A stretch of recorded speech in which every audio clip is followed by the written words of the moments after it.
It was a quiet afternoon in the small town of Hollow Ridge when 34-year-old Daniel Carter decided to take a shortcut through the woods.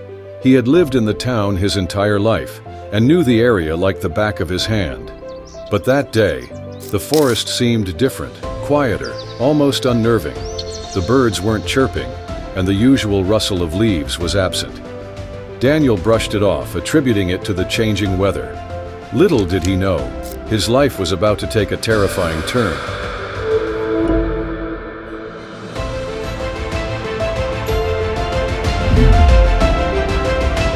As he walked, the ground beneath him suddenly gave way. One moment, he was on solid ground. The next, he was tumbling into darkness. The fall seemed to last forever, the air rushing past him as he plummeted deeper and deeper. When he finally hit the bottom, the impact knocked the wind out of him.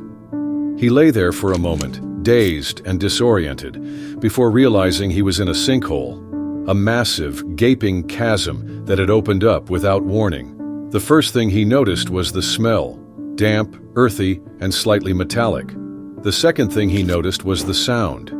It was faint at first, almost like a whisper, but it grew louder as he strained to listen. It was a voice, soft and eerily calm, saying, "Welcome, did you fall too?" Daniel's heart raced as he scrambled to his feet, his eyes struggling to adjust to the darkness. The voice came again, this time clearer. "Over here." He turned toward the sound and saw a figure emerging from the shadows. It was a man, older and disheveled, with a long beard and tattered clothes. His eyes were wide, almost unnaturally so, and he had a strange, unsettling smile on his face. "Who are you?" Daniel demanded, his voice shaking. The man chuckled softly. "Name's Henry.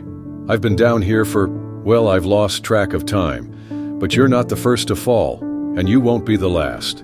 Daniel's mind raced. What was this man talking about? How long had he been down here? And why did he seem so calm? Before Daniel could ask any more questions, Henry gestured for him to follow. "Come on, there's something you need to see." Reluctantly, Daniel followed Henry deeper into the sinkhole. The walls were jagged and damp, and the air grew colder the further they went. As they walked, Henry explained that the sinkhole wasn't natural. "This place, it's alive," he said cryptically. "It calls to people, draws them in, and once you're here, there's no way out." Daniel didn't want to believe him, but as they ventured deeper, he began to notice strange things. The walls seemed to pulse faintly, as if breathing, and the ground beneath his feet felt unnaturally warm. He also noticed markings carved into the stone, symbols he didn't recognize, but that filled him with a sense of dread. After what felt like hours, they reached a large cavern. The sight that greeted them took Daniel's breath away. The cavern was filled with people, dozens of them, maybe more. They were all in various states of distress, some sitting silently, others pacing frantically. In the center of the cavern was a massive, glowing pit, its light casting eerie shadows on the walls. "What is this place?" Daniel whispered, his voice barely audible. Henry's smile widened. "This is where it keeps us. The sinkhole. It's not just a hole in the ground, it's a gateway. And once you're here, it doesn't let you go." Daniel's mind reeled. A gateway to what? And why were all these people here? Before he could ask, a low rumbling sound filled the cavern. The ground beneath them began to shake, and the glowing pit grew brighter. The people in the cavern started to panic, their cries echoing off the walls. "What's happening?" Daniel shouted over the noise. Henry's expression turned grim. "It's feeding time!" Suddenly, tendrils of light shot out from the pit, wrapping around the people closest to it. They screamed as they were dragged into the glowing abyss, their cries cut short as they disappeared. Daniel watched in horror, frozen in place. "We have to get out of here," he yelled, turning to Henry, but Henry just shook his head.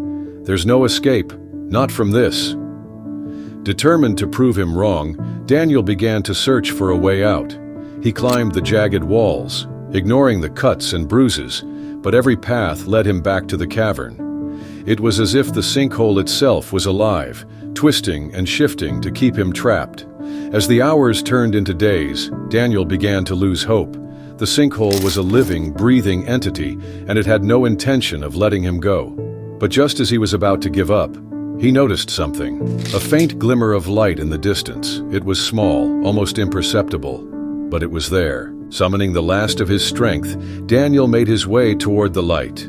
The journey was grueling, the sinkhole fighting him every step of the way, but he refused to give up. When he finally reached the source of the light, he found himself staring at a narrow crevice in the wall. It was just wide enough for him to squeeze through.